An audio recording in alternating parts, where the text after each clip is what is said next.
शिक्षण हे केवळ नोकरी मिळवण्याचे साधन नसून व्यक्तिमत्व घडवून समाजाच्या प्रगतीत योगदान देण्याचे प्रभावी माध्यम आहे. त्यामुळे विद्यार्थ्यांनी ध्येय निश्चित करून सातत्य, मेहनत, शिस्त आणि सकारात्मक विचारांच्या बळावर भवितव्याची भक्कम पायाभरणी करावी, असे प्रतिपादन राज्यसभा खासदार डॉक्टर ज्योती वाघमारे यांनी केली.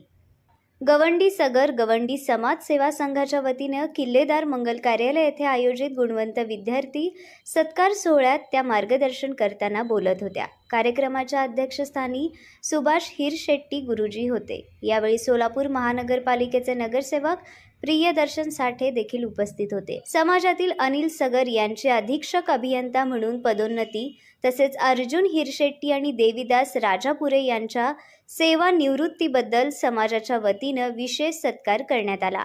यावेळी अर्जुन हिरशेट्टी, देवीदास राजापुरे, सिद्धारामचंद्र पाटले, किशोर पेंडिले, मार्गरेट सागर, अनुजा बेजरंपे, भारत सगर आदी उपस्थित होते. 10वी, 12वी, पदवी आणि पदव्युत्तर तसेच विविध क्षेत्रात उल्लेखनीय यश संपादन करणाऱ्या विद्यार्थ्यांचा सन्मानपत्र, शाल, श्रीफळ आणि पुष्पगुच्छ देऊन गौरव करण्यात आला. आजचे यश ही पुढील प्रवासाची सुरुवात असून विद्यार्थ्यांनी ज्ञान, कौशल्य, संस्कार आणि आत्मविश्वास आत्मसात करावा. तंत्रज्ञानाची कास धरून नव्या संधी ओळखाव्यात.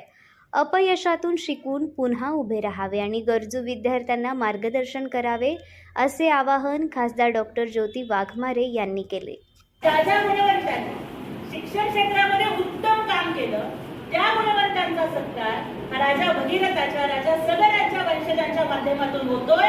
कारण आता जर कुठली गंगा आपल्याला तारणार असेल तर ती शिक्षणाची गंगा तारणार आहे आणि त्याची आराधना आता आपण केली पाहिजे. कदाचित हाच संदेश या कार्यक्रमाच्या माध्यमातून उपस्थित सर्व विद्यार्थिनींना आणि समाजाला द्यायचा होता. आताच प्रस्तावना करत असताना आमच्या बंधूंनी संख्येच्या बाबतीत सांगितलं, पण मला आवर्जून या ठिकाणी सांगायचं की मी थोडासा आपल्या कार्यक्रमाला येत असताना विकिपीडियावरती आणि गुगलवरती आपल्या समाजाचा इतिहास बघितला.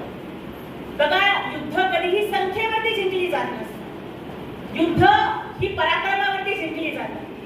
मग कौरव 100 होते ना, पांडव 5च होते. संख्येच्या आधारावर बघायचं असेल तर मग पांडवांचा पराभव व्हायला पाहिजे. परंतु कौरव असत्याच्या बाजूने लढत होते आणि पांडव सत्याच्या बाजूने लढत होते. त्यामुळे 100वरती 5चा विजय झाला.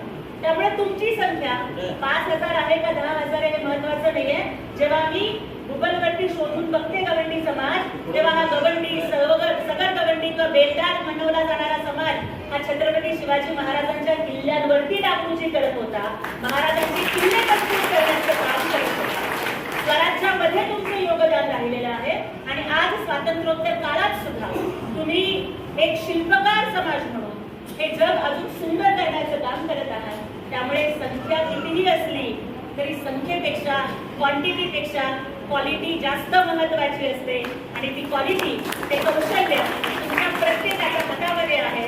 त्या कौशल्याला मला मानाचा मुजरा करायचा. आज आपण सगळ्यांनी माझा एक समाजाचीच भगिनी म्हणून गौरव केला. कारण नातं हे जातीचं कधीच नसतं. नातं मातीचं असतं, नातं प्रेमाचं असतं, नातं आपुलकीचं असतं. कोणाचा जन्म कुठल्या परिवारात होतो, कोणाचा जन्म कुठल्या जातीत होतो हे महत्वाचं नसतं.